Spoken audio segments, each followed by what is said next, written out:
Thank you all so much for joining us this morning. My name's Anna Palmer. I'm the CEO and one of the founders of Punchbowl News. Excited to be joined this morning by Jake Sherman. I'm excited to be here too. Thank you all so much in person as well as those joining us on the live stream for this conversation. We're going to be sitting down with Ways and Means Chairman Jason Smith. The Missouri Republican is in the thick of it when it comes to government funding, impeachment, and all of the many things that the Ways and Means Committee, has jurisdiction over, including retirement. We're going to get to all of that with him. A big thank you to Apollo, who has made this conversation possible. After our conversation with Mr. Smith, we are going to be sitting down with Sean Brennan. He's Executive Vice President of Athene, a company focused on retirement benefits. As always, you can find Punchbowl News on all social media, at Punchbowl News. We encourage you to tweet about it, to go on X, I guess now about it, to put it on your social media. The artist formerly known as Twitter. There you go. With that, let's welcome Mr. Smith to the stage. Sir. Thank you so much. Appreciate it. Thank you. Okay. Well, no shortage of fun things to talk about this morning. Fun is in the eye of the beholder, Anna. We find it fun. We live for this. Okay, so let's start with some news of the day questions, Mr. Smith. It is the 20th of September today, 2 days before my son's birthday, and also 10 days before the government is slated to run out of money. The House Republicans yesterday had to pull a procedural vote because you didn't have the votes, failed a procedural vote because you didn't have the votes. I think the government's going to shut down in 10 days. What do you think? So let's just say that the last time we were here, 10 months ago, I got asked the question by you all, do you really think Kevin McCarthy can be Speaker of the House? And I said at that moment, absolutely. And I think so many people have underestimated Kevin McCarthy over and over. People said we would never pass a debt limit. Not only did we pass a debt limit with only Republican votes, 217 to 215, it led to the Fiscal Responsibility Act, which had some of the most substantial reforms when you only control half of 1/3 of government, and that's because of Kevin McCarthy's leadership. Do we have a huge challenge ahead of us? Absolutely. It's a big fight, but I will also say that the House Republicans are the only ones that has passed any appropriations out of any chamber. The Senate said 2 weeks ago that they would pass their appropriations bills, but they can't even get the votes to pass it. So we've done more than what the United States Senate has done, and it's because of Speaker McCarthy's leadership. Yes, the Senate is going to, I think, in the next couple of days, pass 3 appropriations bills, so they'll have the lead at that point. I wouldn't hold my breath. Let's see if they pass. Yeah, I think that's fair. I don't hold my breath for anything in this place. Just one more question on. I'm going to ask you the same question again. Will you pass government funding before September 30th when the government shuts down? Meaning, will it get signed into law? Because saying that the House passed something is only part of the equation. There's a House and Senate president. Will you pass will you avert a shutdown on September 30th? I believe that the House will do its job. Whether the Senate does their job, I will never predict what Mr. Schumer could do, but the House will do its job. I want to follow up on where you started. Kevin McCarthy, the Speaker. As you mentioned, 10 months ago, it was a real question, 15 rounds for him to become Speaker. There's been a lot of consternation, particularly with some members of the House Freedom Caucus, Matt Gaetz leaving potentially a motion to vacate legislation He left it in the bathroom yesterday. Which, that's one way to get it out, I guess. Sounds like you would probably do that on purpose if you left it. It does in the sound bathroom. like that might have been so maybe a reporter would see it and they could I talk think that's about it. probably Yeah. that's probably yes. I think that's not. Knowing Mr. Gaetz, I think that's probably in the mix. Go ahead, Anna. But let's play this out. Do you still, and I assume from the start of this, you still support the Speaker, but how concerned are you that the motion to vacate, that this government funding fight could lead to that actually being exercised? I will reiterate, Kevin McCarthy has done a phenomenal job. There is no one in our conference that could step up to the plate to do what he's doing in leading a 221-seat majority. Like I said earlier, I talked about the debt limit, the Fiscal Responsibility Act. He passed H.R. 1, which he passed H.R. 2. So these are huge items. Passed a border bill, H.R. 2, that was the most substantial border bill since George Bush was president, when the Republicans controlled the White House, the House, and Senate. Under Donald Trump, didn't even pass a border bill. And we did it with even smaller margins, passed a national defense authorization bill that the media was saying, oh, it can't happen. And we did it with just mainly Republican votes. We did an FAA reauthorization bill. We'll get there. 99% of our conference is 100% behind Kevin McCarthy, just because there's a handful of people who didn't vote for him ever. Right. Matt Gaetz has never voted for Kevin McCarthy to be Speaker. Hasn't. And So won't. it would never be a surprise that if he does that, but he may do 10 motions to vacate. Kevin McCarthy will continue to be Speaker because he's the only person that is ready for the job, and he's the only person that could do the job. Okay, I think that's A good transition. a good transition to move to your duties as Ways and Means Chair. That's a funner topic. Yeah, a fight we chronicled, healthily in the pages of Punchbowl News. Impeachment. You have been given the task to be involved in the impeachment inquiry into Joe Biden. We spoke about it. You've spoken about it a little bit publicly. Your job mostly is going to be the tax piece of it. You have the ability. You're the only person. You and the chairman of the Senate Finance Committee. You have the ability to get confidential tax information from the IRS and release it to the public. Talk about what you're aiming for, what your role is, and how you're going to execute it. So Ways and Means is usually viewed as the committee that's over tax, trade, retirement, Social Security.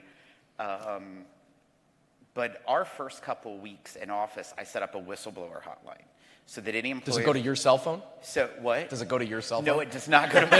Okay. Thank goodness, because it's been beeping a lot. And we've had a lot of folks come forward from the IRS. The 2 IRS whistleblowers that's gotten a lot of attention, they had to come before the Ways and Means Committee.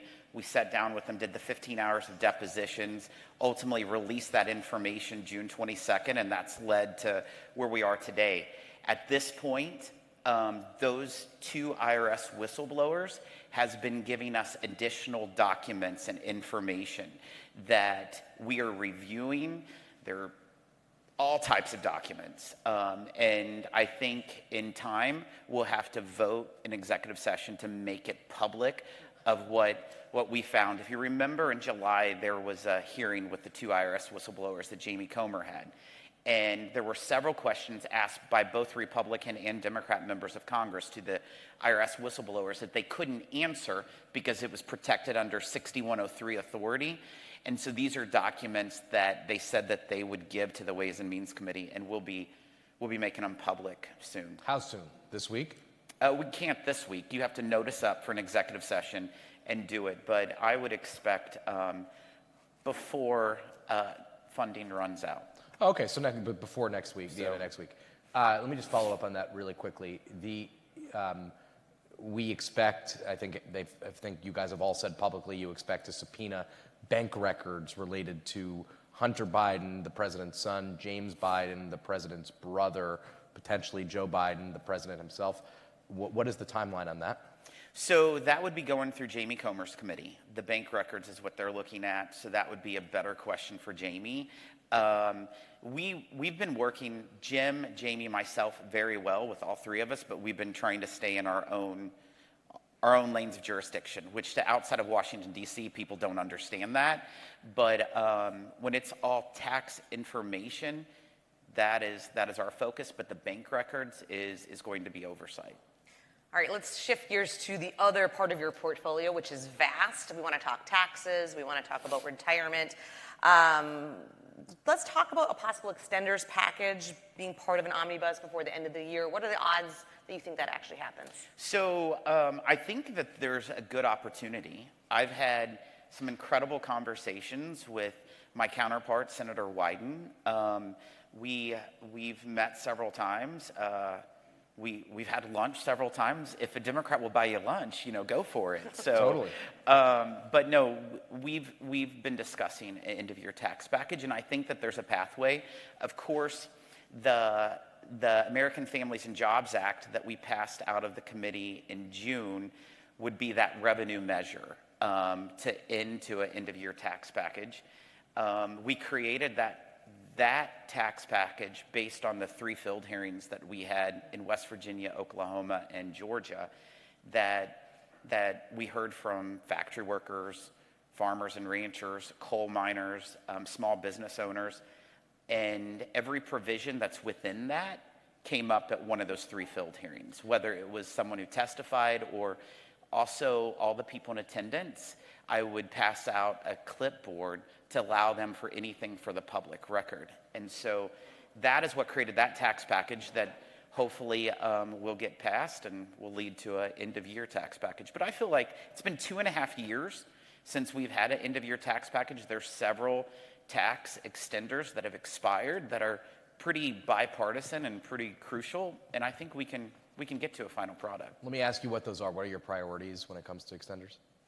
So Jake, I would hate to say that because I want to be a good negotiator and not let the Senate know what my priorities You're are. close friends. Give us a sense. Give us a sense of what expires. I mean, there's a lot of these are big provisions. A lot of these. Okay, so I'll say that provisions that have expired, for example, that is in our American Families and Jobs Act, include research and development. That expired.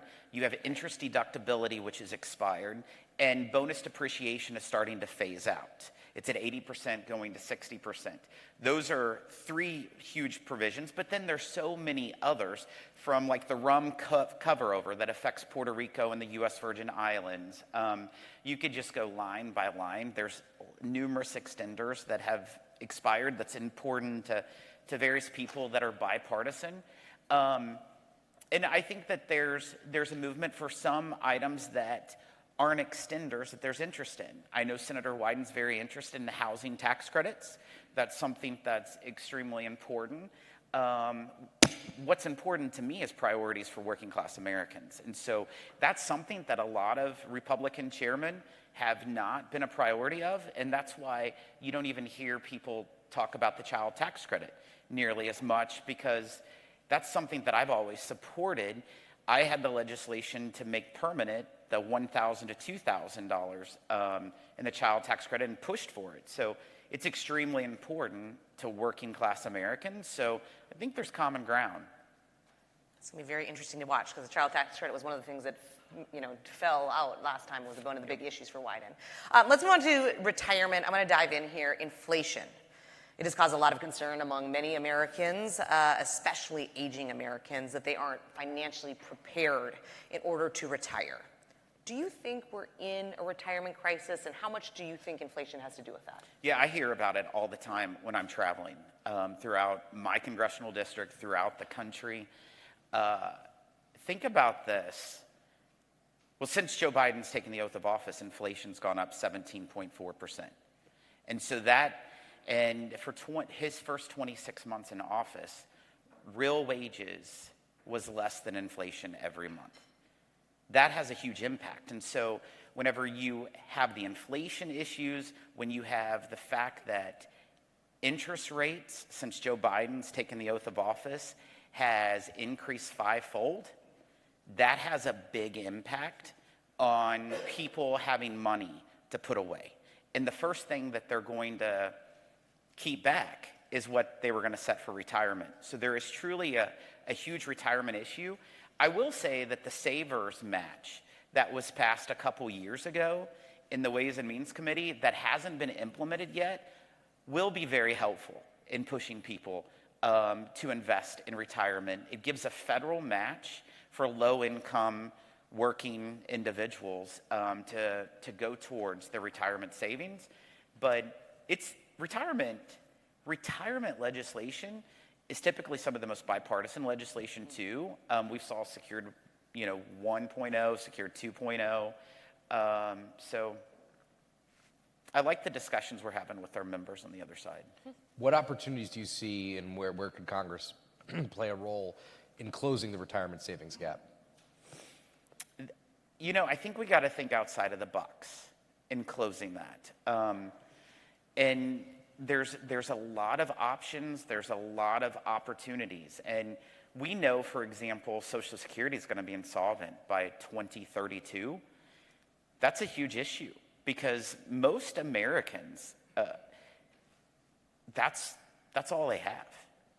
And that's tough. If we don't do something by 2032, you automatically have a sequester for a portion of the benefits. My mother is one of those people that all she has is her Social Security. So it's a big impact. Imagine this, 60% of all Americans cannot cover a $500 emergency expense. 60% of Americans can't cover a $500 emergency expense. That's tough for them to set aside retirement savings. Before we let you go, we are running out of time quickly. I do want to ask one further thing on that. So you said bipartisan legislation when it comes to retirement, a lot of those kind of conversations. You mentioned a piece of legislation I wasn't familiar with. Is it partly also just an outside the Beltway issue in terms of making sure people know what programs are also available? Absolutely. A lot of it is just making sure people know what's available, whether it's individuals, whether it's small businesses. I mean, small businesses make up the majority of businesses, and a lot of times they don't know what's going on in Washington. That's why we've been doing those field hearings in outstate America, I would say. I mean, when you go to Yukon, Oklahoma, or Petersburg, West Virginia, or Peachtree City, Georgia, or Kimball, Minnesota, those aren't communities that you hear a lot about in Washington, D.C. And you hear issues that they bring up that I don't ever hear up here.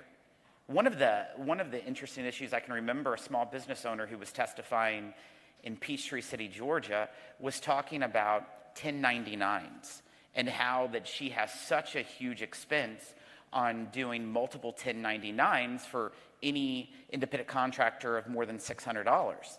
And she's like, that has not changed since 1954 with inflation. And if you would adjust that for inflation, it'd be way over $5,000.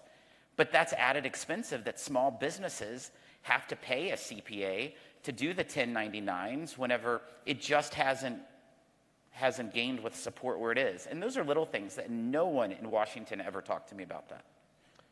One last question I think we have time for. I'm going to zoom out a little bit. The Trump tax bill, which you guys passed in 2018, 17, expires at the end of next year, right? The end of next year, you got to deal with it. It goes out beginning of 25. Where do we stand on this? And furthermore, let me tack on to that SALT, which I think is priority of some of your members, to put it lightly. I'd rather talk about pepper, but I will say that think about this. When we passed the Tax Cut and Jobs Act in 2017, out of just the 25 Republican members on the House Ways and Means Committee, I'm one of 5 members that was there when we passed it. That's wild. Wow. So that tells you how many new individuals that wasn't there with all the discussions and why certain provisions were done the way that they are. So a lot of it is an education responsibility that we have to go. But that's reflective of the entire conference. We have a very new Republican conference. So next year, I plan to do listening sessions all over the country, much like they do for the Farm Bill, on all the various tax provisions. Like, was that tax provision helpful? Should it be extended? Should it be made permanent? Should it just be left to expire? How could it be modified to be made better? And hear what we need to be doing. If we do nothing in 2025, it's a $3 trillion tax increase on virtually all Americans because it affected every individual rate. There's some very, very important provisions that affect working class individuals that are expiring. The doubling of the child tax credit expires. The doubling of the standard deduction expires. The individual rates at all levels increases. But 199A is a small business deduction that tries to make small businesses equivalent to the tax rate of 21% with C corporations. That expires. And that could be very detrimental with a small business that is using that 20% deduction right now, and if it expires, we'll probably have a 40% rate, and they will be competing against a C corporation, which has a 21% rate. That will make a huge impact, but that's bipartisan and trying to affect that issue. It depends on how the elections go. Yeah, I think a lot of it has to do with that. Yeah. Of how those tax packages are created. But it's going to be the Super Bowl of taxes in 2025. Super Bowl of taxes. Looking forward to that. All right, with that, Chairman Smith, thank you so much. We appreciate Thank it. Thank you very much. All right. Well, thank Take you. care. Thank you. Appreciate it. Jake, thank you. Thanks. See you soon. Thank you. All right, now I'd like to welcome Sean Brennan, Executive Vice President of Athene, to the stage. Sean. Thank you. Thanks so much. Appreciate Thanks it. for having me. All right. Well, we covered a lot of ground in that last conversation. Why don't we start here? Tell us a little bit about Athene and its role that it plays when it comes to retirement benefits. So I'll be pretty brief. Athene does essentially one thing, and that's our mission is to help people retire better. That's composed into helping design products for retail annuities, also institutional providers. We do quite a bit of work around providing retirement security both to our retail policyholders, but also to pension plans and other insurers who are looking for safe yield, quite a bit of capital to do their business, to carry out the job of keeping these retirement promises secure. So in a sense, to boil it down, pensions 30 years ago were a big thing. They're not as much a big thing anymore. You kind of take those over for people who don't want to be in that line of business anymore. Yeah, I mean, I would probably frame it a little differently than take Please them frame it over. for me. We'd fulfill those obligations, and I think one of the biggest challenges with those promises, and actually I spent some time with my brother and sister last night, and she had no idea about DB, and she's a teacher, so she has a pension plan. She had no idea what the promises, what would be delivered. Many companies made those promises decades ago and invested in what a lot of advisors sold them to, which is equities and fixed income, and that didn't always work out. Over the last 15 years, most of those pension plans have been underfunded, and that creates challenges. And many of those companies also have gone through tough times. Some of them have declared bankruptcy. So when that happens, you've got an underfunded plan and a company that can't fulfill its promises. So I want to just kind of zoom out a little bit from this. We spoke with the chairman about retirement, the challenges that Americans are facing, particularly aging Americans, when it comes to thinking about retirement and feeling like they have that kind of safety blanket that they can then retire. Can you talk about the trend lines you see? You're in the trenches every day. Like, project out, what are we seeing today, and maybe what are some of the challenges that we need to be prepared for 10 years from now? Yeah, I'll start with one of the things the congressman ended with, which is Social Security. I mean, I think most people, probably under 50, attribute zero savings coming from Social Security. So now all of it's got to come from essentially a very small group of things. It could be a pension plan, which, to your point, Jake, have gone away. They haven't been an active part of compensation for really 25 years. Yep. And so people who are going to retirement now, some of them have the benefit of those pension plans. People who are going to retirement in 10 years won't. People who are going to retirement in 20 years will have zero benefit from that. So it's all now savings. And the defined contribution system, which has done a lot well in terms of prompting the right behavior, auto-escalation, auto-enrollment, getting people involved even if they don't know they're involved, saving money, has also, I think it was very good for phase one. It got a lot wrong as well. We've gone through in this country a very challenging few years with the pandemic and other kind of shocks to the system. How has the pandemic and what we've been through as a country, both economically, socially, all of those dynamics impacted retirement? Yeah, I mean, I think actually you make some great points, and there are some puts and takes there because the pandemic, people had more savings attributable to a lot of the sort of easy money, I'll call it, which made to the congressman's point, I think it actually made it a little easier for people to make that $500 emergency expense. I think that one of the challenges that have come as a result of the pandemic and the spending is inflation. And actually, most people whose retirement savings might have covered a healthy retirement, and actually that's a premise that's probably wrong, certainly won't now that we've seen inflation so high. A lot of that has been eroded, and really, I think the retirement gap that people often refer to is really a retirement crisis. We're just too far away.